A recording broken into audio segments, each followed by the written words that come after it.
கவிஞர் முத்துக்குமாரசாமி அவர்களை அன்போடு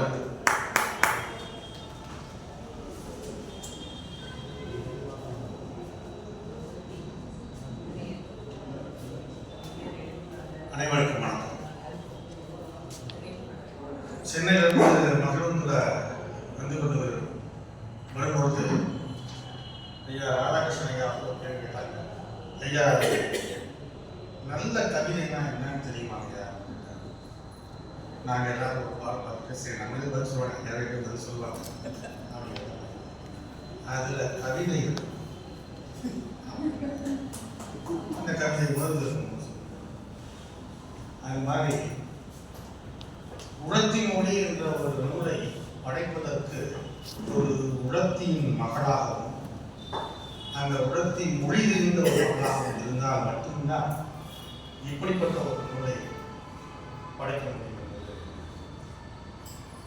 இந்த நூலின் ஒவ்வொரு கவிதையுமே அந்த உரத்தின் மொழியினுடைய ஆழமான வரிகள் அமைந்த கவிதைகள். எல்லாம் வல்ல இறைவனை நினைத்து எழுத பழகினால் எனக்கு இப்ப இருக்கிற மாதிரி ஸ்கிரிப்ட் இருந்தால் நமக்கு படிக்க முடியும். எந்த பக்கம் நான் பேசணும், எந்த பக்கம் இது பண்ணணும் நம்ம எழுதி வச்சுட்டு வந்திருக்கேன். அதுக்கேற்ற மாதிரி தான் நான் பேசுறேன். அதனால அது எல்லாம் வல்ல இறைவனை நினைத்து எழுத பழகினால் நம்மை சிறந்த அறிஞர்களாகவும் நல்லவர்களாகவும் ஆக்குகிறது என்கின்றார் J.R. ஜோ என்ற ஒரு ஆங்கில கவிஞர்.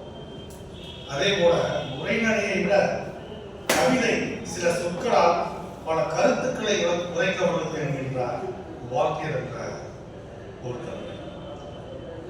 உண்மை கவிதை வடிவத்தில் இருக்கும் போது அது மேலும் மொழி வீசுகிறது என்கின்றார் போப் என்ற ஒரு கவிதை என்பது சொற்களால் ஆகிய இசை என்கின்றார் என்கின்ற ஒரு ஆங்கில கவிஞர்.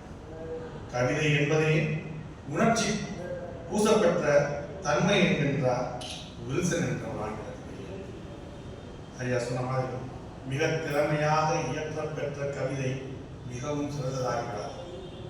அந்த கவிதை அம்சம் அதற்குள் மிகுதியாக இருந்தால் மட்டுமே அது கவிதையாகும் என்கின்றார் செகாசர் என்ற ஒரு உள்ளத்தில் இருந்து வெளிவருவது கவிதை என்கின்றார் சாப்ளின் என்ற ஒரு ஆங்கில நம்ம படத்தில் இருக்கிறதை சொல்லியிருக்காங்க. அப்படி இத்தனை அம்சங்களையும் கொண்டதாக இருக்கின்ற ஒரு நூல் தான் இந்த உரத்தின் மொழி என்கின்ற இந்த அம்மாவுடைய இந்த நூல். திருச்சிக்கு வந்தா நமக்கு கொஞ்சம் நேரம் கொடுத்து பேச வைப்பாங்க அப்படின்னு நினைச்சா திருச்சிக்கு வந்தா நாங்க திருச்சி நேரத்துக்கு நிறைய பேர் இங்க இருக்கிறோம். நாங்க நிறைய பேர் இங்க இருக்கிறோம். நாங்க ஒரு பக்கத்தை விடாம எல்லாத்தையும் ஏற்கனவே பிரிச்சு மெஞ்சிட்டோம். அதனால சலிச்சு கிழிச்சு கடைசியில் பார்த்தீங்கன்னா அங்கே ஒன்று இன்னொருமா சில திணைகள் அந்த சலனையில் இருக்கும். அந்த சலனையில் ஒன்று எடுத்து நீங்கள் வேணா பேசிக்கோங்க அப்படிங்கிற ஒரு வாய்ப்பை கொடுத்த 2 பெரிய ஆளுநர்கள் உட்காந்துட்டாங்க. 24 ஆளுநர்கள் இனி நம்ம என்ன பேசுறதுன்னா, இப்போ நான் சலனையில் சில விஷயங்களை தேடி பிடிச்சி வச்சிருக்கேன். ஐயாவுக்கு இந்த பிரச்சனைகள் எப்பயுமே இருக்கும். ஏன்னா ஐயாவை தலைமையில் போட்டுருவாங்க. ஐயா வரும்போது ஐயாவை பிடிச்ச எல்லாம் பார்த்து ஒவ்வொரு பக்கத்தையாக மடிச்சு வச்சு இதெல்லாம் பேசிடணும் அப்படின்னு நினைச்சு வருவாரு.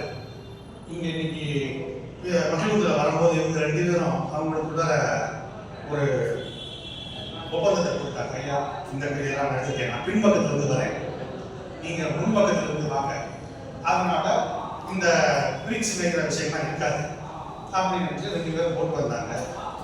ரொம்ப திறமையா அம்மா தெரிஞ்சு போட்டாங்க, தெரியாம போட்டாங்க. இந்த 2 ஆளுநர்கள் இங்க விட்டாங்களா, அவங்க ஏற்கனவே நாங்கள் இங்க ஒவ்வொன்றா நீங்க பிடிக்கிறது நானே பிரிச்சு வச்சிடுறேன், இனி நீங்க என்ன பேச முடியும் என்பதை கடைசியில் பார்க்க போறேன்னு ஒரு நிலையத்தை கொடுத்தாங்க. அதுல ஒரு நிறைய விஷயங்கள் சொல்லலாம்னு நினைச்சேன். ஆனா ஐயா நம்ம வேணும் இல்லையா, அதனால ஒரே ஒரு கவிதை மட்டும் எடுத்துக்கிறேன். துளிர் விடும் தாய்மண் அப்படிங்கிற தலைப்புல ஒரு விஷயம். வானத்தின் அதிரல், மயான மௌனமாகிய பெண். இந்த 3 வரிகளை பார்த்தோன்னே நமக்கு என்ன தோணும்? வானத்தின் அதிரல், மயான மௌனமாகிய பெண். வானத்தில் எது அதிரும்? இடியும் மின்னலும். மேகம் கருமேகங்கள் சூழ இடியும் மின்னலும் அதுவும். அதனால மழை பொழியும். விவசாயிகளுக்கும் வாழ்கின்ற மக்களுக்கும் ஒரு மகிழ்வான ஒரு விடயத்தை தரக்கூடிய ஒரு விஷயம் நடக்க போகுது அப்படின்னு நம்ம நினைக்கிறது தான் எந்த ஒரு வாசிப்பாளனுக்கும் தோணும். ஆனால் இந்த கவிதை எப்படி கொண்டு போகுது பாருங்க. வானத்தின் அதிரல் மயான மௌனமாகிய பின் விளையாடி கொண்டிருந்த அவள் மண்ணை உதறிவிட்டு வீட்டிற்குள் நுழைந்த போது யாரோ அது யாரும் கூட உனக்கு தெரியாது.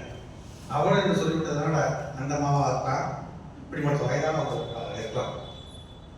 சித்திரை சுழிக்குள் சிக்கி சுழன்று கொண்டிருக்கும் இலைகளை போல திசைக்கு ஒன்றாய் உருமாறி கிடந்தன. விளையாடி கொண்ட அவள் மண்ணை உதறிவிட்டு வீட்டிற்குள் நுழைந்த போது விண்ணை முட்டிய உட்பகையில் சிதறி விழுந்த கைகளும் பிண்டங்களும். நம்ம மழை பொழுது இனிமே நமக்கு அழகான ஒரு விவசாயம் தெளித்து நமக்கு நாய் உணவு கிடைக்க போது நம்ம நினைச்சிட்டு இருக்கும் போது அங்க என்ன இருக்குது? சிதறி விழுந்த கைகளும் பிண்டங்களும் சித்திரை சுளைக்குள் சுற்றி சுழந்து இலைகளைப் போல திசைக்கு ஒன்றாய் உருமாறி கிடந்தன. அவர்களுக்கான நிலத்தில் வேர் கொள்வதற்கென்ன ஏந்திய ஆயுதங்களில் நிலங்களைப் போலவே உயிர்களும் மாண்டு மடிந்தன. அப்படின்னு அவங்க சொல்லிட்டு வரும்போது ஒரு சின்ன பெண் அவ வெளியே விளையாடிட்டு இருக்கா. அந்த பெண் வெளியே விளையாடிட்டு இருக்கா. அந்த வானத்துல நீங்க முன்னாடி கேட்டீங்களே பெரியதாக முதல்ல 3 வரிகள்.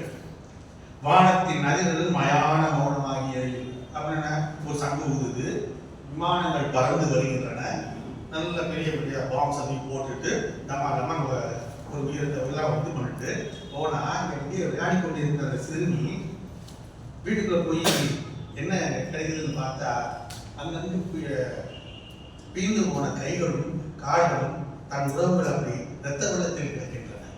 இதைத்தான் அவர் காண்பிருப்பார் அந்த பெண். அந்த பெண்ணினுடைய உணர்வுகள் எப்படி இருக்கும் அப்படிங்கிறத நம்ம இங்கே உணர்றதுக்கு முன்னாடி இதெல்லாம் நம்ம செறிவழி செய்தியாக கேட்டுட்டே இருந்தோம்.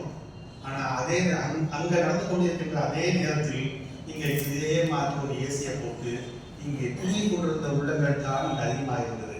அதை பற்றி டிவியில் பார்ப்போம், வருத்தப்படுவோம்.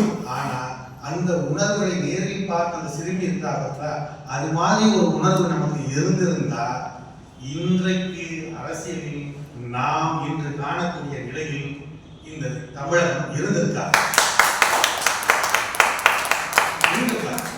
அன்று அவர்களுக்கு குரல் கொடுத்திருக்க வேண்டிய நம்ம அனைவரும் குரல் கொடுக்காததன் காரணமாக அங்கிருந்து சென்ற மனிதர்களாகத்தான் அவருடைய வேதனைகள் தான் நமக்கு இன்றைய நிலையை நமக்கு இது கொடுத்திருக்கிறது. அதைத்தான் இந்த கவிதை நமக்கு சொல்லுகிறது. இதை நீங்கள் அவசியம் படித்து பார்க்க வேண்டும். அதில் ஒரு 2 நிமிஷம் எடுத்துங்க, 2 நிமிஷத்தை கொஞ்சம் முடிச்சிருக்கேன். ஆமாம், ஒரே ஒரு இதுதான் இருக்கு. அதில்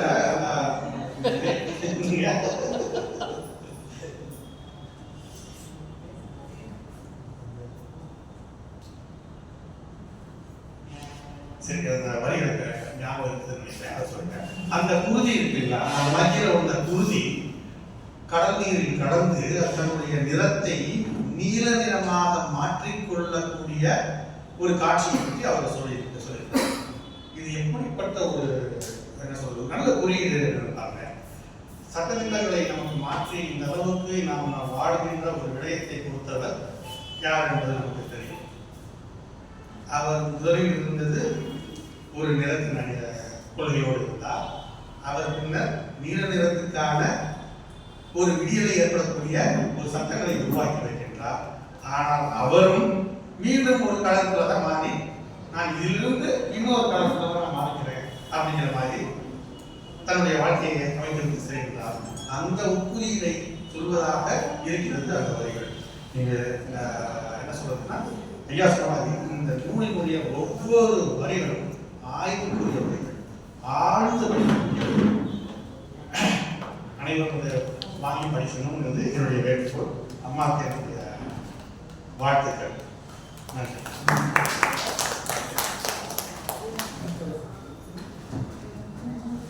ஐயா குறிப்பிட்டாங்க திருச்சினாவே பிரிச்சு மேய்ச்சிருவாங்கன்னு சொல்லி. அது மட்டுமல்ல, திருச்சினா பெரிய திருப்புமுனையே கிடைக்கும் எல்லா விஷயமும். அது மாதிரி இந்த நூலை திருச்சியில வெளியிட்டு இருக்கிறோம். தமிழகம் முழுவதும் பேசக்கூடிய நூலா இருக்கும். எழுதி வச்சுக்க. அடுத்த வருஷம் சௌமா விருது கிடைக்கும்.